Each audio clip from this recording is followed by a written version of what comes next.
மதுரையில் ரொம்ப வருஷம் மிலிட்ரியில் ஏஓ அட்மினிஸ்ட்ரேட்டிவ் ஆஃபீஸராக இருந்தார். அவரை அந்த அந்த மிலிட்ரி உடையில பார்த்து பார்த்து அவளுக்கு ஒரே ஆசை, நானும் மிலிட்ரியில் சேரணும். இப்போ மாதிரி அப்போ எல்லா துறைகளிலும் பெண்கள் சேர முடியாது. ஒரே ஒரு துறையில் சேரலாம், அது மருத்துவத்துறை. அதுக்குன்னு தனி பரீட்சை இருக்கு, ஏஎஃப்எம்சின்னு சொல்லுவாங்க, ஆர்ம்டு ஃபோர்ஸஸ் மெடிக்கல் காலேஜ். அதுக்குன்னு தனியாக ஒரு தேர்வு வைப்பாங்க. 75 சீட்டு தான், அதில் 20 சீட்டு வந்து பெண்களுக்கு போகும். அதை முயற்சி பண்ணி எழுதுனா கிடைக்கல, அவளுக்கு கிடைக்கல.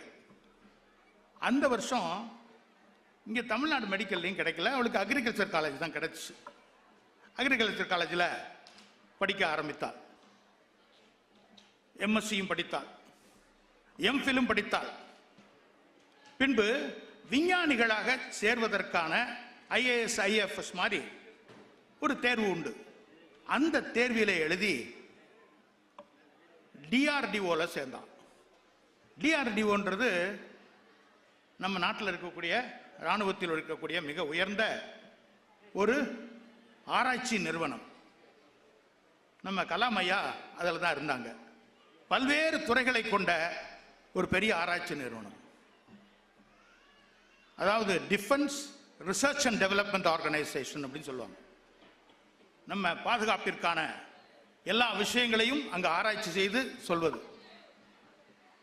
அதில் வேலைக்கு சேர்ந்தா. அடுத்தடுத்த லெவலுக்கு போனா சேரும் பொழுது ஏ கேடர், ஏ சயின்டிஸ்ட். அப்துல் கலாம் இருந்தது ஹெச். இன்னும் 2 வருஷத்துல ரிட்டையர்ட் ஆக போறா. இப்போ அவ இருக்கிறது ஜி. அவ வந்து பயோ வார்ஃபேர்னு சொல்லுவாங்க, அதுல சீனியர் சயின்டிஸ்டா இருக்கிறா. பயிர்களுக்கு முந்தைய காலத்துல துப்பாக்கி வச்சு சுட்டுக்கிறது, இப்ப பல வழியில கிருமிகளை அனுப்புவது, பயிர்களை நாசம் பண்ணுவது, இப்படி பல வகையில் போர்கள் இருக்குது. அதில் இவ அந்த பயிர்களை நாசம் பண்ணக்கூடிய விஷயங்கள் அது தொடர்பான இதில் சீனியர் சயின்டிஸ்டாக இருக்கான். ஒரு முறை கல்யாணத்துக்கு பெங்களூர் போனோம். நான் காரில் இங்கேருந்து போயிருந்தேன், அவள் டெல்லியிலேருந்து வந்திருந்தா. அங்கே வந்து ஒரு மெடிக்கல் அங்கே ஒரு மிலிட்ரி கேன்டீன் இருக்குது. அங்கே ஏதோ ஜாமான் வாங்கணும் அப்படின்னு காரில் அவளை கூட்டிகிட்டு போனேன். போன உடனே அங்கே உள்ள செக்யூரிட்டி இருப்பாங்கல்ல, என்னுடைய கார்டை காட்டணும்னு பெரிய சல்யூட் போட்டு கார் அங்கே நிறுத்துங்கன்னு சொல்லிட்டு கார்லேருந்து இறங்கி வரத்துக்குள்ள அந்த டோட்டல் இதனுடைய கமாண்டிங் ஆஃபீஸர், அவர் லெப்டினன்ட் கேர்னல் ரேங்க்ல இருக்கவர், அவர் முதற்கொண்டு எல்லாரும் ஓடி வந்து விஷ் பண்ணாங்க. விஷ் பண்ணி இவளையே கூட்டிட்டு போய் உள்ள எல்லா இடத்துக்கும் போனேன். அப்பதான் நான் தெரிஞ்சேன், இவ இருக்கிறது பிரிகேடியர் லெவல்ல இருக்கிறா. பிரிகேடியர் லெவல் அப்படிங்கிறது பிளாக் ஆஃபீஸர், மிலிட்ரியில ஒரு உயர்ந்த இடம். நம்ம ஊர்ல சொல்லணும் அப்படின்னா இங்க போலீஸ் கேட்டகரியில ஃபர்ஸ்ட் டாப் மோஸ்ட் ஆஃபீஸர் வந்து டிஜிபின்னு சொல்றோம். அவருக்கு 1 பிளாக். ஏறத்தால் அந்த கேட்டகரி. நினைத்ததை முடித்தாள். என்னால முடியும் என்று அவள் அன்றைக்கு மிலிட்ரியில் அந்த பக்கம் விட்டுட்டு இந்த பக்கம் வந்து பிடிச்சிருக்கா. எனக்கு வெறி ஆச்சரியம். இதைத்தான் வள்ளுவர் ஆக்கம் அதர்வினாய் செல்லும் அசைவிலா ஊக்கம் உடையான் உலை என்று. நீ உன்னை நம்பி நீ நடக்க ஆரம்பித்தாள் என்றால் உன்னை தேடி உயர்வு வந்து சேரும் என்று சொல்கிறார். வேற எங்கேயும் போக வேண்டாம். என்னை நம்பி நான் நடக்க துவங்கும் பொழுது என்னை நோக்கி உயர்வு வந்து சேரும். அடுத்தவங்களை நம்புறது இல்லை. அடுத்தவங்களை, அதாவது ஐயா சொல்லும் பொழுது சொன்னாங்க பல்வேறு மண்டகப்படிகள் இருக்குன்னு சொன்னாங்க. இருக்கு இருக்கு, இல்லைன்னு சொல்லல. நாம் சமூக விலங்காக பிறந்திருக்கின்றோம். நமக்கு மற்றவர்கள் வேண்டும். உயரமான ஒரு இடத்துல இருக்க ஒரு பொருளை எடுக்கணும். ஏணியை பயன்படுத்தி நான் மேலே ஏறி எடுக்கிறேன். அதனால இந்த பொருளை எடுத்தது ஏணி தான் சொல்ல முடியுமா? நான் தான் எடுத்தேன். ஏணியாக பயன்படக்கூடியவர்கள் பெற்றோர்களாக இருக்கலாம், ஆசிரியர்களாக இருக்கலாம், அல்லது நான் வேலை பார்க்கும் இடத்திலே இருக்கக்கூடிய உயர் அதிகாரிகளாக இருக்கலாம். எல்லா இடத்துலையும் எல்லாம் கரெக்ட். ஆனால் நான் என்னுடைய உயர்வு என்பது என் கையில் தான் இருக்கின்றது. நம் ஒவ்வொருவர் கையில் தான் இருக்கின்றது. ரொம்ப முன்னாடியே யாதும் ஊரே யாவரும் கேளீர் என்று சொன்ன கணியன் பூங்குன்றனார் அடுத்த வரியாக சொன்னார், தீதும் நன்றும் பிறர் தரவாரா என்று. எதுவும் அடுத்தவன் கொடுத்து வர்றதில்லை. உனக்கு நல்லது நடந்தாலும் சரி, கெட்டது நடந்தாலும் சரி, எல்லாம் ஒன்னால தான் சொன்னார். அன்னைக்கே சொல்றாரு, உன் கையை நீ நம்புன்னு சொல்லு. ரொம்ப நாளைக்கு அப்புறம் ஒரு திரைப்படத்திலையும் நம் வாழ்க்கை நம் கையில்னு சொல்லிட்டு ஒரு தடவை சொன்னா 100 தடவை சொன்னதுன்னு சொல்லி ஒருத்தர் சொன்னார். ஐயா என்ன அது போடுங்க, இது எப்பவும் இருக்கணும். எஸ்ஐஆர் நம்ம கையில் இருக்கா, பிறகு கையில் இருக்கா? எல்லார் கையிலையும் இருக்குது. அது எழுதி கொடுத்து உள்ள சேர்க்கறது நம்ம கையில தான் இருக்கு.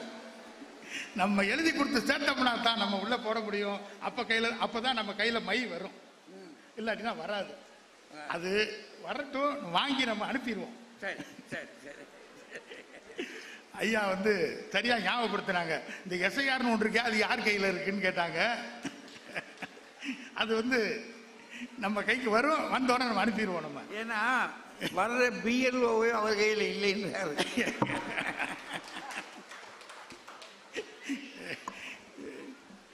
இதுல நம்ம கையில இருக்கு, நம்ம கையில இருக்கு, நம்ம கையில இருக்குன்னு சொல்றோம். நம்ம கையிலன்னா எப்படி, அது என்ன, அது ரொம்ப முக்கியமானது. இப்ப நம்ம நாட்டில் விடுதலை போராட்டம் நடந்துச்சு, ரொம்ப நாள் நடந்துச்சு, பிரிட்டிஷ்காரங்களை எதிர்த்து.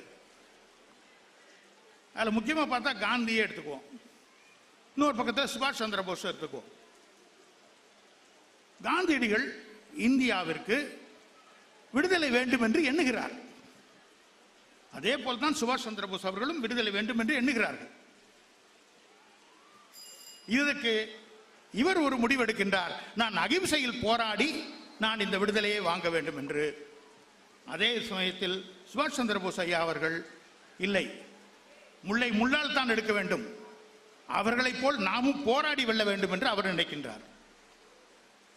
அடுத்தது நினைச்சிட்டு பேசாம முற்றல, அதற்கான முயற்சிகளில் தொடர்ந்து 2 பேரும் ஈடுபடுகின்றார்கள். இதுதாங்க நம்ம கையில் எடுத்துக்கிறதுன்றது அர்த்தம்.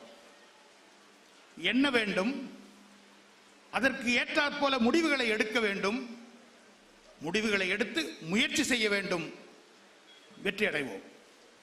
இது அடுத்தவங்க கையில் இருக்குன்னா என்ன அர்த்தம்? நமக்காக அவங்க முடிவு எடுப்பாங்களா? நமக்காக அவங்க என்ன எண்ணுவாங்களா? இவங்க சொல்றதை பார்த்தா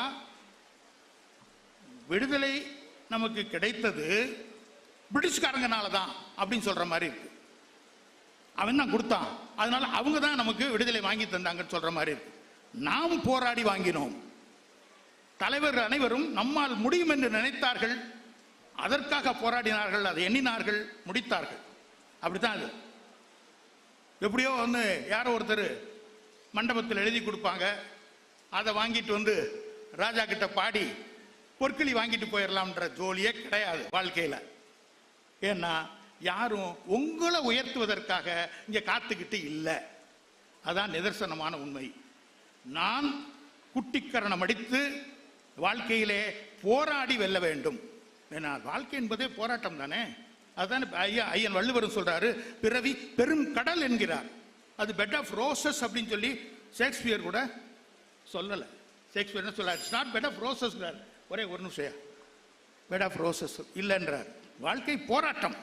அப்ப நீங்க அடுத்தவங்க கையில இருக்குன்னா அந்த போராட்டம் ஊக்கமுடைமைன்னு ஒரு அதிகாரமே இல்லாம போயிருக்கும்.